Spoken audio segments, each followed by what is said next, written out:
Bem, uma ótima noite a todos vocês que estão nos acompanhando em mais este momento de estudo bíblico. Estamos aqui reunidos, Congregação Santíssima Trindade, irmãos da Congregação Santíssima Trindade e também de toda a paróquia, reunidos em nome do Deus Triuno, que é Pai, Filho e Espírito Santo, para este momento de estudo bíblico.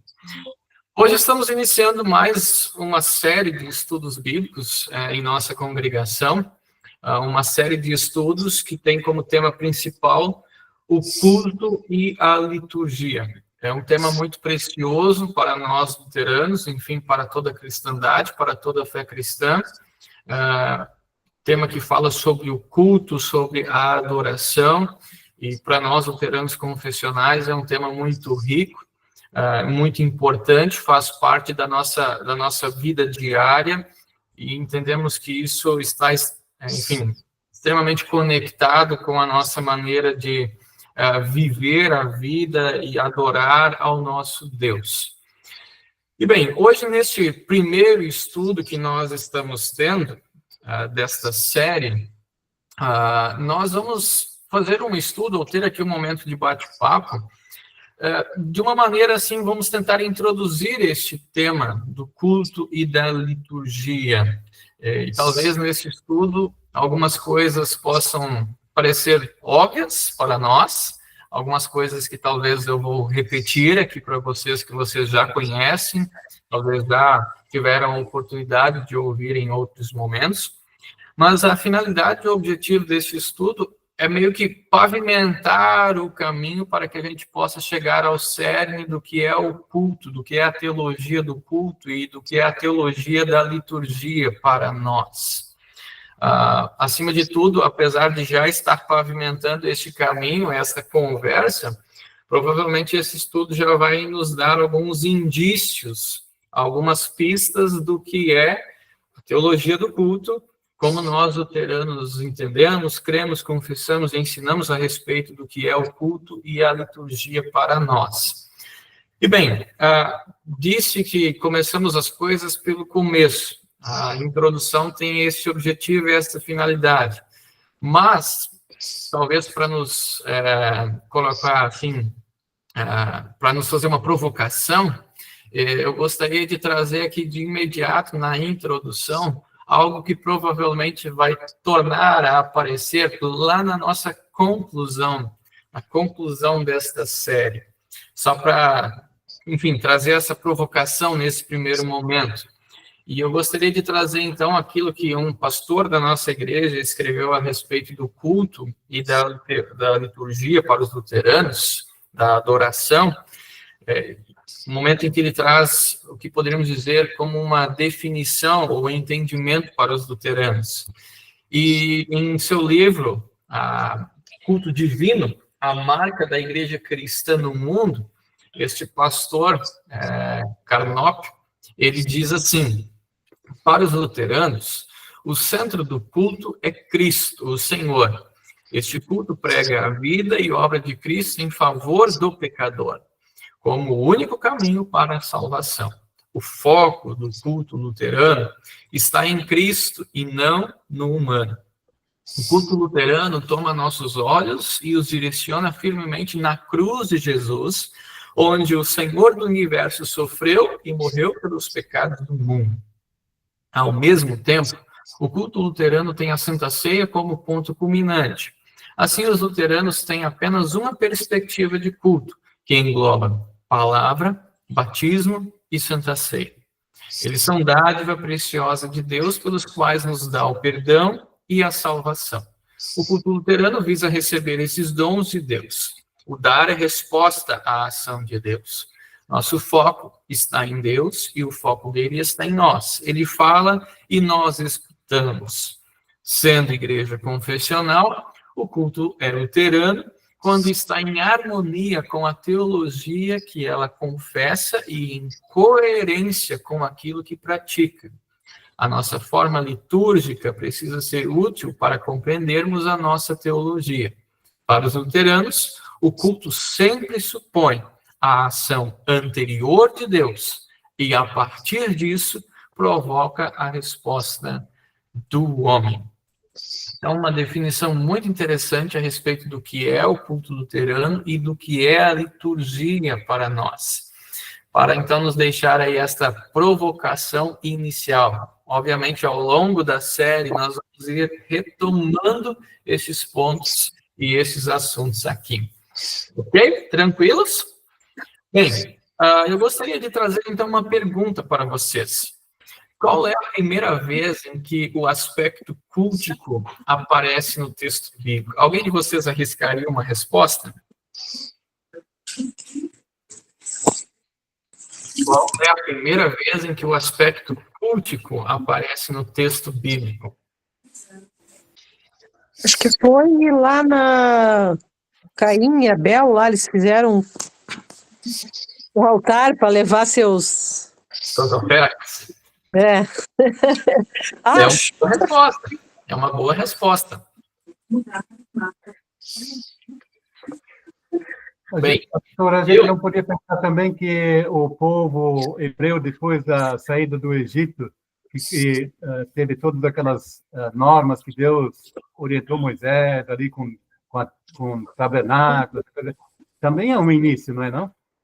Exatamente, exatamente. As duas respostas são muito importantes e nós vamos passar por essas respostas. Eu ia dizer, pastor. Oi? Eu ia dizer que no primeiro momento não poderia ser também quando depois que os salvos saíram da arca de Noé, quando houve a destruição, quando houve o dilúvio. Também, a gente vê ali que Noé, depois de ter saído ali com a sua família da arca, ele presta um sacrifício agradável. No texto bíblico que Deus, meio que aspirou aquele aroma agradável daquela oferta. Com certeza, todos esses momentos que vocês colocaram são exemplos em que o aspecto cultico aparece no texto bíblico. Não de maneira taxativa agora, mas eu, Edivan, fazendo uma reflexão pessoal acerca do teor do aspecto cultico no texto bíblico, se eu tivesse que arriscar uma resposta, olhando para aquela definição que a gente fez antes, e para o entendimento maior da teologia luterana a respeito do culto, uma resposta que eu arriscaria seria lá no Éden, Gênesis 1 e 2. Por que eu digo isso aqui numa reflexão pessoal? Quando a gente olha para o Éden, ainda na sua perfeição, que a gente vê lá em Gênesis 1 e 2, é muito interessante a gente perceber três coisas ali. Primeiro, a presença de Deus. Deus triuno, ele está presente com o seu povo, com a sua criação, presente com a sua palavra, que fala para este povo, que diz para eles como as coisas são e como elas devem ser feitas. No segundo momento, a gente também vê que Deus sendo gracioso com Adão e Eva e toda a criação ali. Deus cria, Deus dá vida, Deus dá o fôlego da vida, e Deus sustenta essa vida deste povo, no caso, Adão e Eva ali ainda, e a criação. E ainda no Éden, na criação do Éden, na perfeição, Deus permite que Adão e Eva eles nos sirvam em justiça e bem-aventurança. Deus coloca Adão e Eva como seus mordomos, como aqueles que cuidariam do Éden.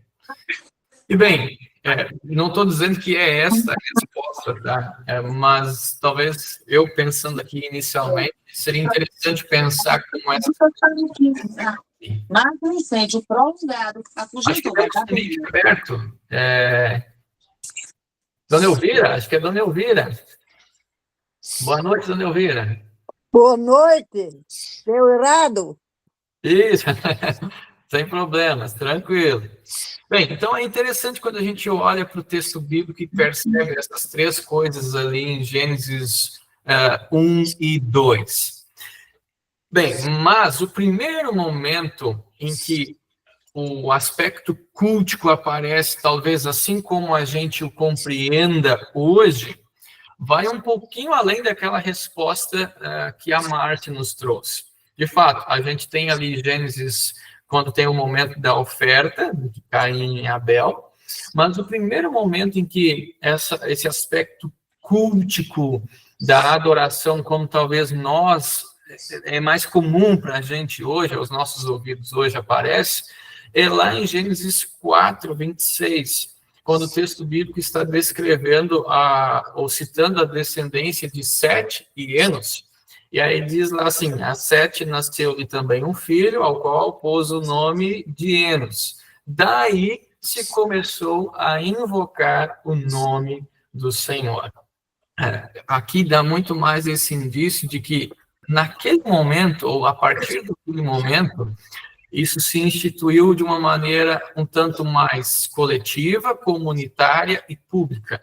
Que o nome do Senhor começou a ser invocado pelo grupo, pelas pessoas de maneira coletiva. Bem, e venho com mais uma pergunta. Estaria, então, pois, o desejo de adorar o Senhor no coração do ser humano desde a criação? Será que esta vontade de adorar a Deus já está no coração do ser humano desde a criação? Bem, quando a gente olha para textos bíblicos como o Salmo 27, é interessante observar isso, porque lá no Salmo 27, o salmista diz assim: ao meu coração me ocorre, buscai a minha presença, buscarei, pois, Senhor, a tua presença. E um pouquinho antes ele também diz: uma coisa peço ao Senhor e a buscarei, que eu possa morar na casa do Senhor todos os dias da minha vida, para contemplar a beleza do Senhor e meditar no seu templo.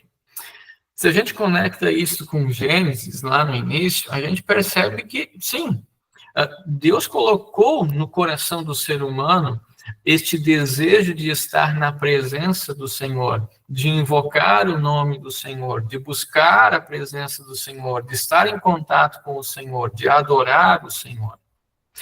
Infelizmente, o que a gente também vê, percebe, pode, enfim, observar isso a partir do texto bíblico, é que o pecado, ele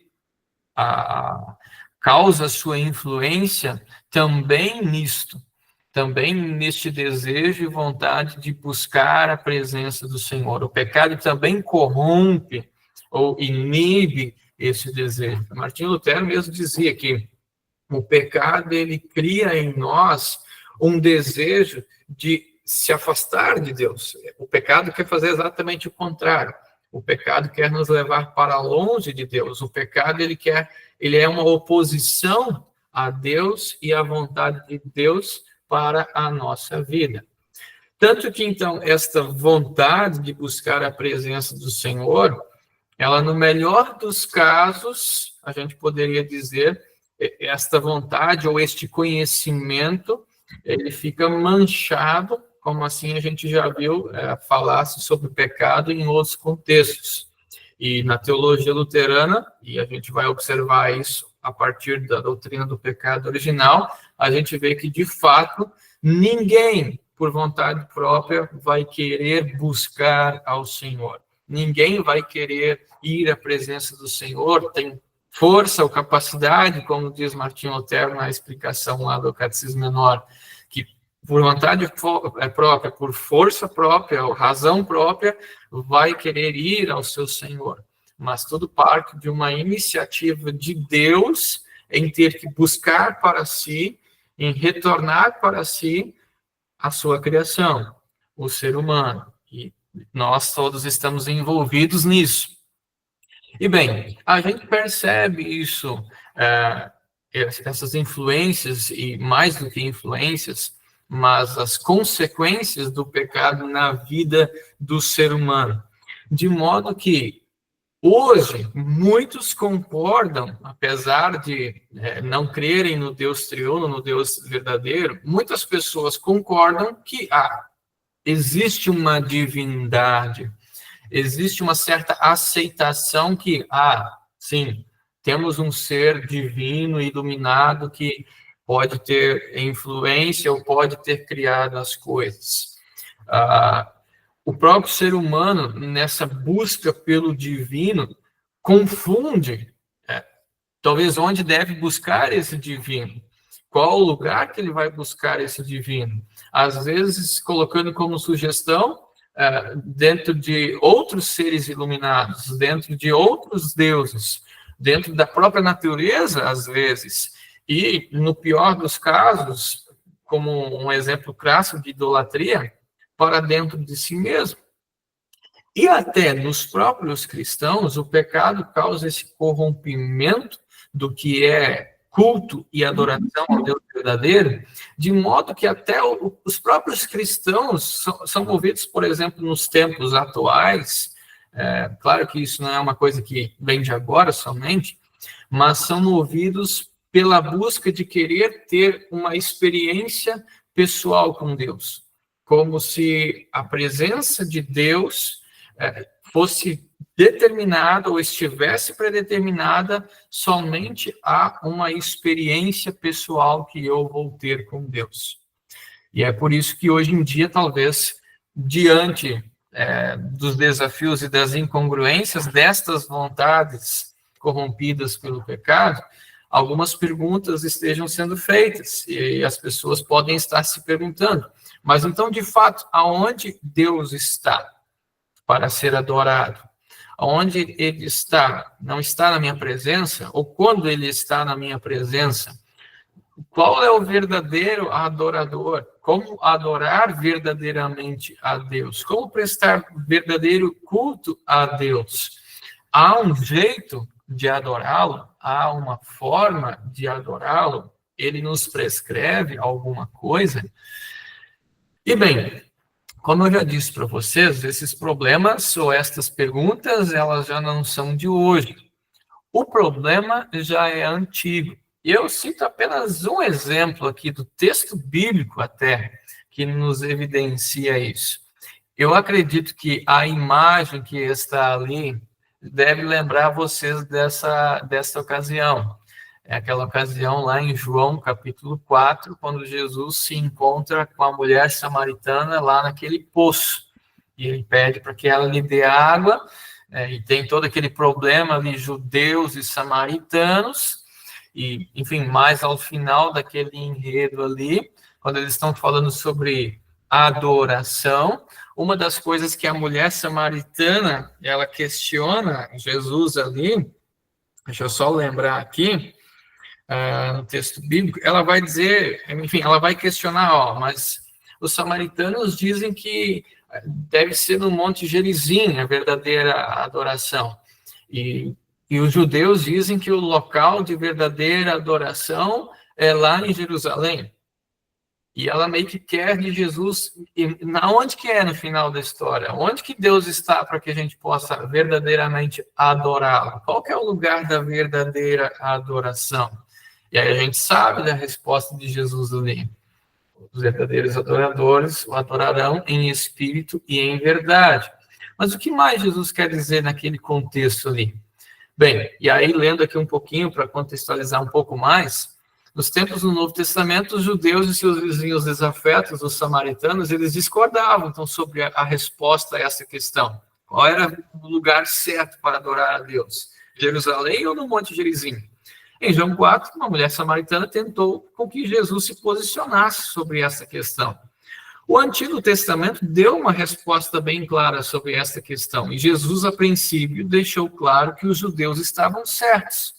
Jerusalém seria então o local, mas por que eles deveriam adorá-lo somente em Jerusalém? Quando Deus permitiu que Salomão construísse o templo glorioso de Jerusalém, Deus mostrou sua aprovação, enchendo o lugar com sua glória. Está lá em 1 Reis, capítulo 8, 2 Crônicas também, que a gente vai retornar depois, menciona esta ocasião ali. Mas, um ponto importante Deus não foi ao templo porque Salomão o chamou, ou porque Salomão determinou que Deus estaria ali. Ao contrário, Deus chamou Salomão para adorá-lo naquele lugar. Deus escolheu aquele lugar para fazer habitar ali o seu santo e glorioso nome. E é por isso que eles o adoravam ali. A resposta enigmática de Jesus à mulher samaritana, ela é nova e velha ao mesmo tempo. Mas vem a hora, e já chegou de Jesus, em que os verdadeiros adoradores adorarão o Pai em espírito e em verdade, porque são esses que o Pai procura para seus adoradores. O que há de novo é que, desde que Jesus Cristo veio ao mundo, o verdadeiro culto não está mais restrito a Jerusalém, mas o lugar do culto realmente continua o mesmo, o lugar onde Deus escolheu para ali habitar conosco. É onde Deus chama o seu povo pelo Espírito, através da verdade da sua palavra. E assim é onde Jesus está, pois ele é a verdade. Então, o local, de certo modo, não muda. É onde Deus quer estar. É onde ele disse que vai estar. E onde Jesus está. E onde Jesus está? Em Jerusalém? Em Gerizim? Não, mais adiante no texto bíblico, Jesus vai dizer: onde estiverem 2 ou 3 reunidos em meu nome, ali eu estou no meio deles. Ali eu estou no meio deles. E bem, que maneira mais bonita com que essa verdade nos é lembrada, senão quando nós, Congregação Santíssima Trindade, enfim, Igreja Cristã, Paróquia Santíssima Trindade, quando nós estamos reunidos e começamos o nosso momento de culto, louvor e adoração, em nome do Pai, e do Filho, e do Espírito Santo, assim seja. Amém. Então, um ponto muito importante para destacar que o local da verdadeira adoração é onde Deus quer estar, é onde Jesus está, onde ele disse que está, onde 2 ou 3 estiverem reunidos em o nome dele. E aí aqui já vai, assim, a primeira questão, falar depois de liturgia. A liturgia luterana, pensando nisto, já colocou a invocação, que é também a fórmula batismal, como praticamente o primeiro item do culto. A primeira coisa que vai acontecer no culto. Todos que estão ali lembrarem, ou serem lembrados por esta fórmula, que eles são filhos de Deus em Cristo pelo santo batismo, e que eles estão ali testemunhando e na certeza de que estão reunidos em o nome do Pai, do Filho e do Espírito Santo. E que é este Pai, Filho e Espírito Santo que, pelo poder da sua palavra, disse que estaria e diz que está ali presente com os seus filhos, com a sua igreja. E aí, de maneira mais específica, assim como a ovelha perdida da parábola de Lucas 15, nós acabamos em apuro se fugirmos da presença de Deus. Mas Jesus, o bom pastor, nos chama e encontra. Ele nos coloca em seus ombros e nos leva de volta ao aprisco. O aprisco é a igreja, o lugar onde Deus escolheu estar presente com as suas dádivas. Lá ele nos fala com ternura, alimenta e protege. Até aqui tudo tranquilo? Alguma pergunta, alguma dúvida?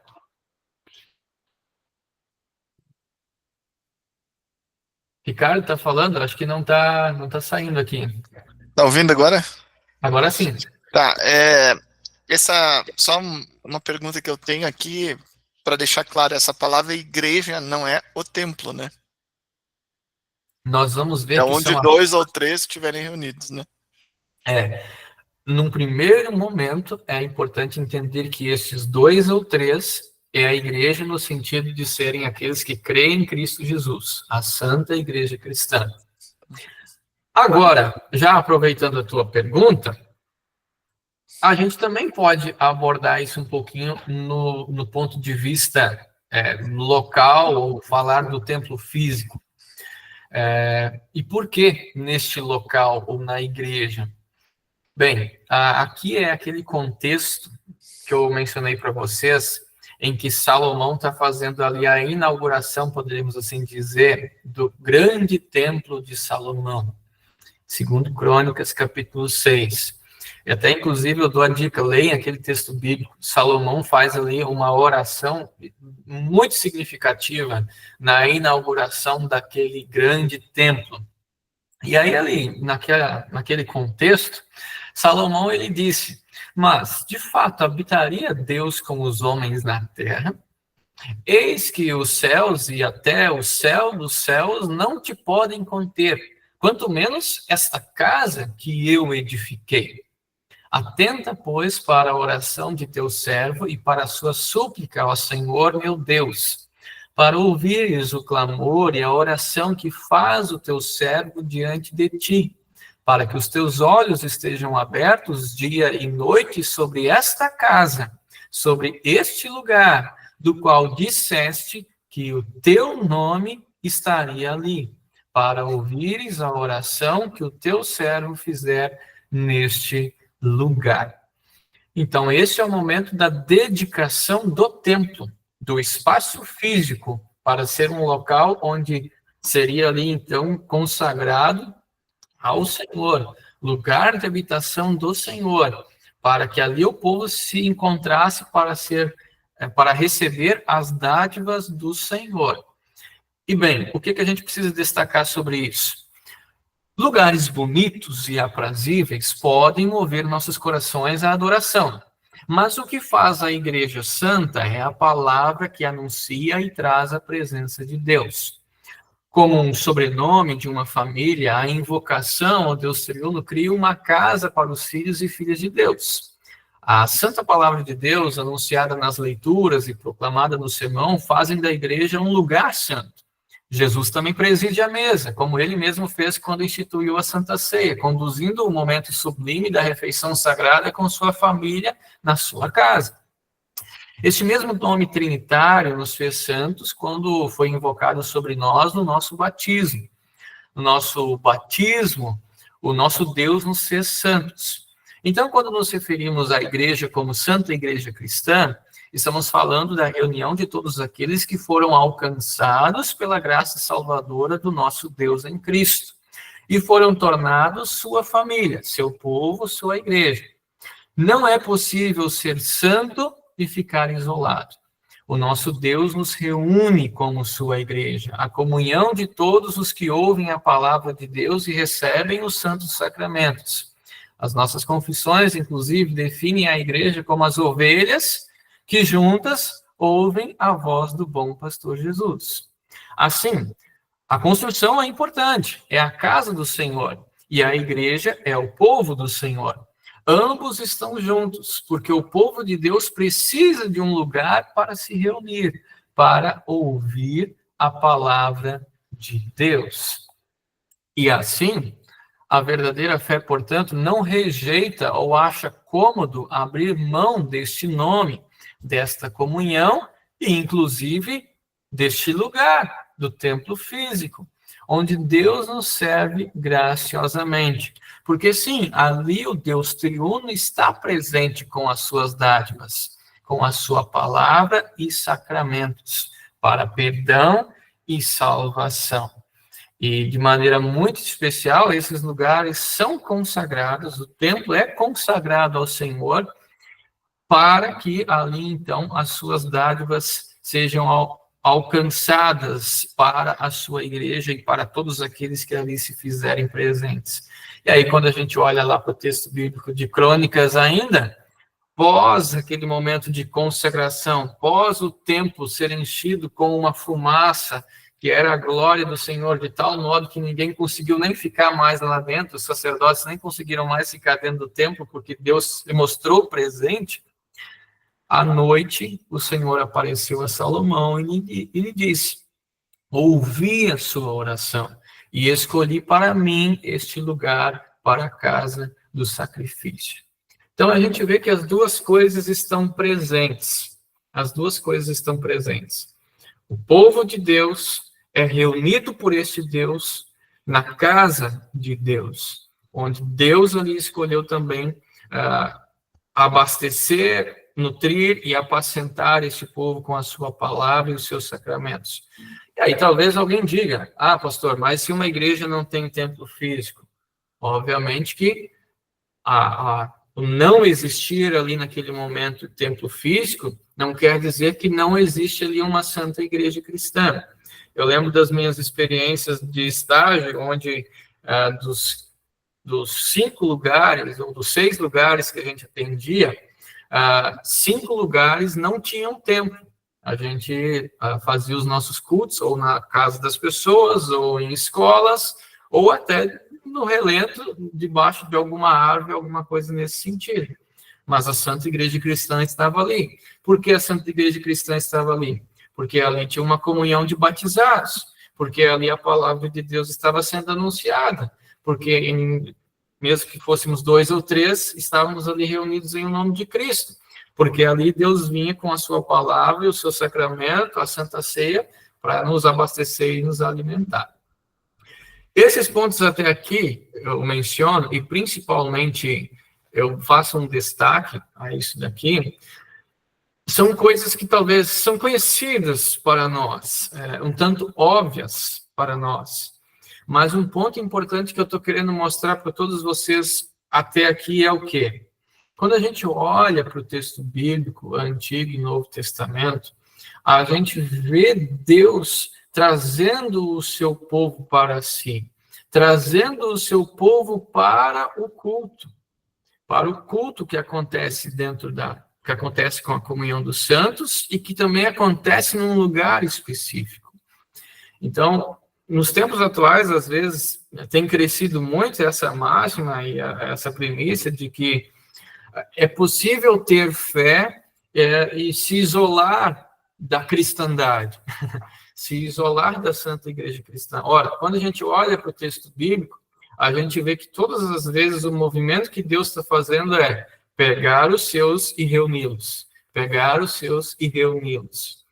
Então, é possível, e aí a gente não está querendo dizer que as pessoas não têm fé, mas é possível questionar uma fé que rejeita ou acha cômodo abrir mão deste nome, desta comunhão que é com Deus e com toda a cristandade, e inclusive deste lugar, do lugar onde Deus nos serve graciosamente.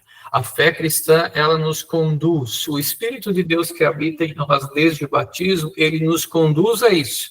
Ele quer estar na presença de Deus, ele quer ser servido por Deus, e ele quer responder a este Deus de maneira alegre e amorosa também.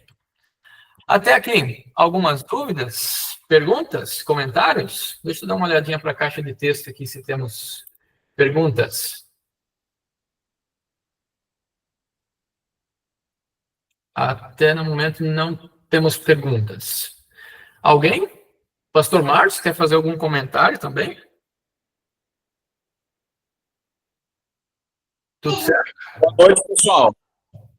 Hoje à tarde justamente falávamos sobre esse assunto no estudo das servas, sobre o fato de que nós não encontramos em nenhum outro lugar aquilo que nós encontramos no culto, no sentido de exposição da palavra de Deus, né? E a participação na Santa Ceia. Alguém até diz que um culto transmitido nem poderia ser chamado de culto por justamente não ter o recebimento da Santa Ceia, né? Mas esse é um dos motivos aí que a gente acaba se preocupando muito com a falta no culto, né? Você não vai encontrar no mercado, você não vai encontrar na farmácia, você não vai encontrar em nenhum outro lugar esse alimento, né? Que você recebe no culto, por isso a presença, né? Então, isso nós comentamos hoje à tarde, né? E querendo ou não, tá completamente ligado aí com esse movimento de Deus em direção ao seu povo, né? Muito bem frisado aí, pastor Edivan. Muito obrigado.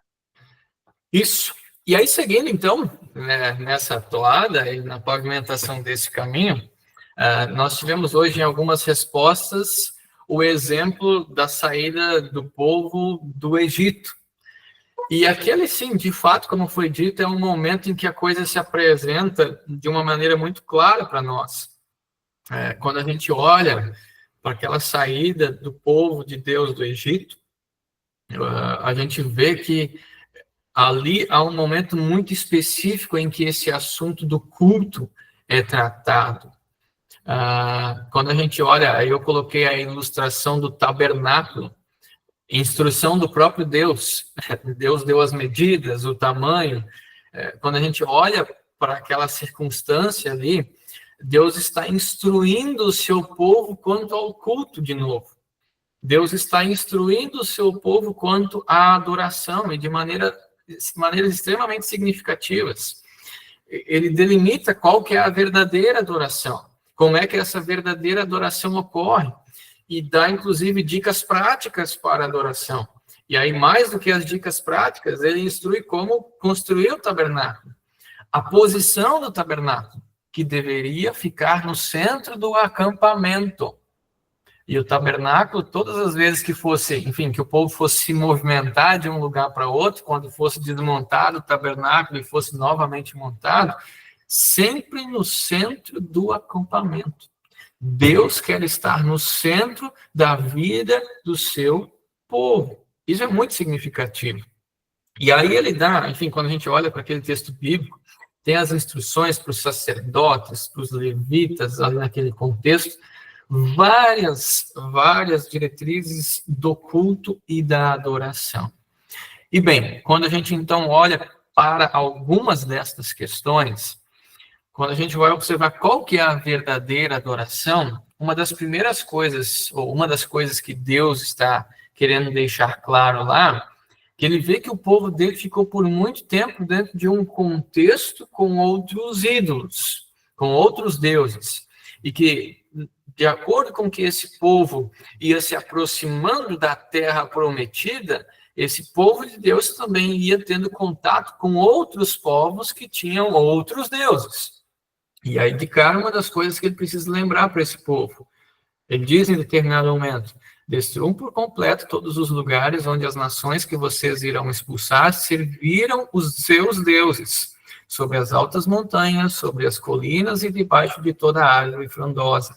Derrubem os seus altares, quebrem as suas colunas sagradas, queimem os postes da deusa Será, despedacem as imagens esculpidas dos seus deuses e façam com que o nome desses deuses desapareça daquele lugar.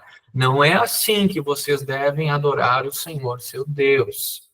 Dizendo que eram sábios, se tornaram tolos e trocaram a glória de Deus incorruptível por imagens semelhantes ao ser humano corruptível, às aves, aos quadrúpedes e aos répteis. Por isso Deus os entregou à impureza, pelos desejos do coração deles, para desonrarem o seu corpo entre si. Eles trocaram a verdade de Deus pela mentira, adorando e servindo a criatura em lugar do Criador, o qual é bendito para sempre. Amém. Então, veja, a primeira coisa que Deus está fazendo sobre a verdadeira adoração é voltar para o primeiro mandamento. Há muitos desses povos, e há muitos, inclusive, entre os meus, que, querendo ser sábios, trocaram a glória de Deus pela mentira. E eles sucumbiram nos desejos do seu próprio coração, diz Deus. Isso é uma coisa muito interessante. E passaram a servir a criatura ao invés do Criador. Por isso, um culto falso também pode nos fazer adorar a Deus de maneira errada. Deus disse: não é assim que vocês devem adorar o Senhor, seu Deus, porque eles adoraram os seus deuses, fazendo tudo o que é abominável ao Senhor e o que ele odeia. Até seus filhos e suas filhas eles queimaram aos seus deuses. Veja, Deus também está aqui fazendo um alerta contra a prática de adoração desses outros povos diante de outros deuses. Então, Deus está instruindo o seu povo. O objetivo último de Deus com a libertação do seu povo era restaurar o culto a ele na terra prometida. Nos 40 anos no deserto, eles aprenderam como adorar. É disso que a lei registrada por Moisés no Pentateuco trata. Deus orientou Moisés a construir uma bem elaborada tenda chamada de tabernáculo, que seria transportada pelos israelitas durante a sua peregrinação e seria o centro do acampamento. Fora do tabernáculo estava o altar do sacrifício e a bacia para lavar. No lugar santo do tabernáculo estavam o altar do incenso, a mesa do pão da propiciação e o candelabro. No Santo dos Santos estava a Arca da Aliança, contendo os 10 mandamentos, a vara de Arão que floresceu e um jarro de maná. O tabernáculo, inclusive, era chamado de tenda do encontro, ou da reunião, porque Deus viria falar com Moisés e o seu povo ali. A Arca da Aliança era coberta pelo propiciatório, o lugar onde Deus, invisível, estava para estar com o seu povo e falar com ele através de Moisés e depois do sumo sacerdote. Mas o Senhor Deus também manifestava sua presença na nuvem que enchia o lugar para mostrar que estava com o seu povo, para guiá-lo e ser adorado por ele. Então, de maneira muito resumida, tá? Nós vamos retornar ao Antigo Testamento ainda ao longo dos nossos estudos aqui, para mostrar um pouquinho as práticas culticas do Antigo Testamento, talvez dar alguns detalhes a mais. Hoje, eu destaco em resumo que o culto do Antigo Testamento, ele apontava ou que ele encontra o seu cumprimento no Messias prometido, na aliança de Deus com o seu povo. O povo precisava do perdão e da reconciliação, diariamente, inclusive os próprios sacerdotes. Este perdão e reconciliação encontram o seu pleno cumprimento no perdão e na reconciliação dados única e perfeitamente no sacrifício de Jesus Cristo. E é o que o próprio Jesus vem nos dizer depois. Eu não vim revogar a lei ou os profetas, mas ele vem para cumprir. E ele vem, inclusive, para cumprir aquela lei dos sacrifícios, que a gente também tem como sombra das coisas que haveriam de acontecer em Cristo Jesus. E o Novo Testamento? De maneira muito rápida, exemplos bem curtos aqui agora nesse primeiro momento. Bem, no Novo Testamento a gente ouve falar de sinagoga. Não temos sinagoga no Antigo Testamento, ainda que é uma coisa que pode vir a ter surgido durante o período do cativeiro babilônico.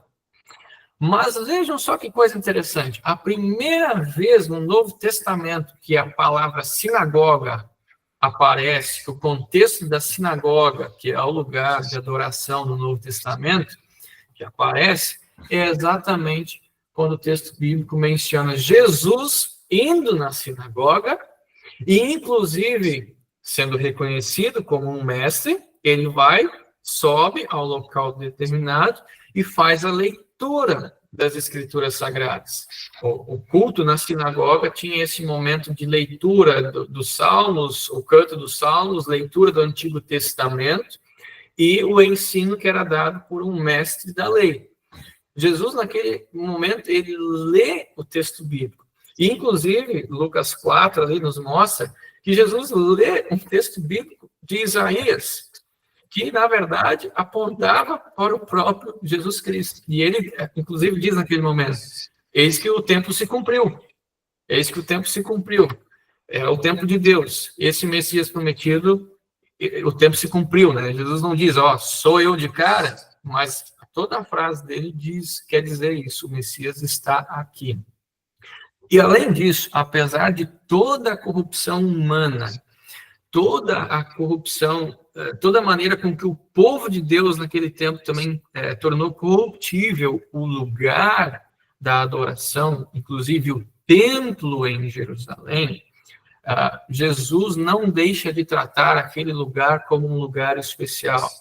A gente vê os exemplos de Jesus indo sempre no templo, sempre há coisas acontecendo ao redor do templo, e até no momento em que Jesus meio que dá um rastapé em todo mundo lá no templo, porque ele vê que todo mundo tinha transformado o templo numa casa de negócios, no meio de tudo aquilo, Jesus Cristo diz ainda, tirai daqui essas coisas, não façais o quê? Da casa do meu Pai, casa de negócio. Jesus tem aquilo como um lugar dedicado para que ali é o lugar da habitação de Deus, a casa do Pai, e lugar onde o Pai vem ter encontro com o seu povo através da sua palavra e também a nós pelos sacramentos.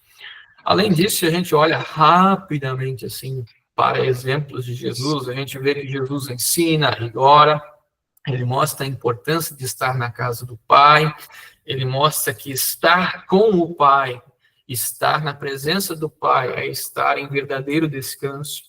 Jesus institui os meios da graça, ele ordena batizar, pregar, absolver, celebrar. Vejam que tudo isso são dádivas do Pai. Dádivas do Pai para serem dadas, concedidas e compartilhadas com o seu povo, no meio do seu povo, no meio da comunhão dos batizados.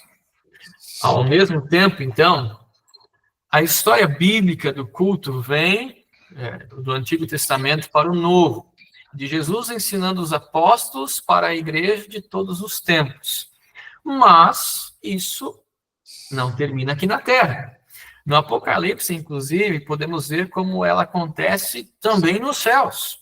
Lá está o Cordeiro que foi morto e agora vive eternamente e conduz o culto com todos os anjos e todos os salvos que lá já estão. Dê uma lida no capítulo 4 a 7 de Apocalipse. A gente vê o culto dos céus. Ali nós vemos nossa meta celestial, o propósito pelo qual Deus redimiu o seu povo. Mas o culto nos céus não é só para os anjos e salvos que lá já estão. Pelo fato do nosso Senhor ressuscitado estar com a sua igreja na palavra e sacramentos, a igreja de Cristo na terra já se une à igreja celeste. No culto, nós já chegamos a Jerusalém celeste. Esta realidade é mais claramente expressa na Santa Ceia, que não apenas antecipa o banquete celeste, mas já nos une na festa dos céus aqui e agora. Quando nós recebemos o corpo e sangue de Cristo, do nosso Senhor Jesus Cristo, nós estamos festejando com os anjos e salvos que já estão no céu. Jesus ensina aos seus discípulos que a Santa Ceia aponta para o reino dos céus, a casa eterna do Pai. O culto é também assim, então, como vocês já devem ter percebido, que em alguns momentos eu faço esta oração na ação de graças pós-Santa Ceia, o culto e aquele banquete ali já dado, daquelas dádivas ali já concedidas por Deus, é também uma antecipação da festa eterna do Cordeiro com a sua igreja. Uma antecipação da festa eterna do Cordeiro com a sua igreja. Irmãos, é até aqui que nós queremos chegar hoje, para destacar o quê? A importância do culto, o lugar do culto na nossa vida, o lugar do culto para o povo de Deus. Não é uma coisa que é de ontem, ou é de alguns dias, ou é de alguns anos.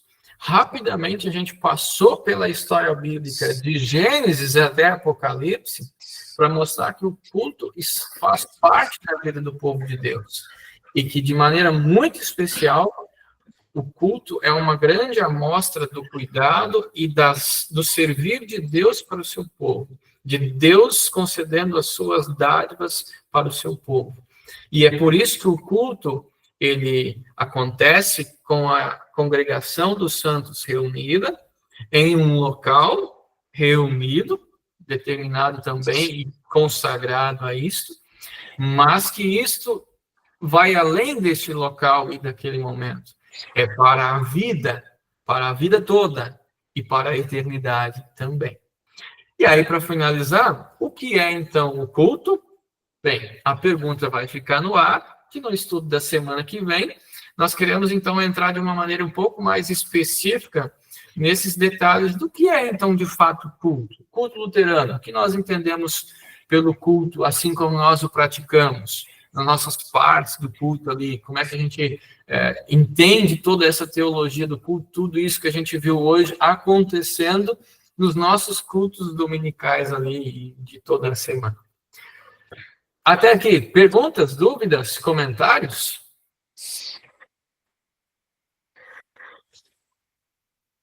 Não? Bem, então todos entenderam tudo ou todos entenderam nada. Brincadeira. Está gravado. Qualquer coisa, qualquer dúvida que tiverem, podem dar uma olhada depois novamente. E qualquer dúvida que vocês tiverem, irmãos, ao longo da semana, anotem para trazer no próximo estudo. Ou até podem compartilhar já conosco também, com os pastores, que nós estamos à disposição para ir conversando ainda mais sobre o culto. Ok? É isso? Rápido comentário, pastor, se me permite, né? Claro. O objetivo da nossa caminhada aí, conversamos rapidamente sobre isso, é que a gente olhe para o fundamento, como todas as coisas que nós fazemos na igreja, a origem é bíblica, né? É a palavra de Deus. Então, esse pontuar do que é a nossa estrutura, onde nós estamos colocando o pé, né? O senhor usou a palavra pavimentar, né? O nosso culto luterano, com a forma que ele tem hoje, deriva, a origem dele é da Escritura Sagrada, com todas as coisas que a gente quer fazer, efetivamente faz, né? E tenta fazer na igreja, né? Com certeza, pastor, com certeza. E eu acredito que isso vai ficar bem evidente, assim, quando nós começarmos, inclusive, a falar e conversar sobre as partes da liturgia do culto, como aquilo é a palavra de Deus, é extraído do texto bíblico. Então, não é uma coisa simplesmente que, alguém tirou na teia essa frase, ou essa afirmação, ou este canto. Mas é texto bíblico. Emana daquilo que aconteceu, inclusive, até de próprios contextos culticos e de adoração que estão registrados na Escritura Sagrada. Esther? Acho que está aí. Agora. Pastor, não, eu só queria, porque 2 slides ali atrás que tem aquele Apocalipse, acho que é esse aqui que eu quero anotar. Cadê? Capítulos 4 a 7. É isso? É Apocalipse, né? Exato. Tá bom, era isso. Eu quero ler de novo lá. Obrigada. É um texto interessante aquele ali. A gente vê o culto nos céus ocorrendo, vamos dizer assim. E até tem um detalhe interessante, a gente vai trazer isso para vocês adiante. Nesse contexto de Apocalipse, tem até o momento em que é exclamado das taças que estão cheias das orações dos santos. As orações da Santa Igreja Cristã aqui, elas estão sendo levadas ao culto celeste, vamos dizer assim. É muito significativo aquele momento ali, aquele texto bíblico também. É isso, mais alguma pergunta, dúvida? Comentário? Não havendo, então agradeço a presença e a participação de todos vocês. Desejo a graça do Senhor Jesus Cristo sobre todos vocês. Estou finalizando aqui também, então, a gravação. Enfim, desejo que este estudo possa ter sido proveitoso para vocês e também para todos aqueles que irão acompanhá-lo posteriormente.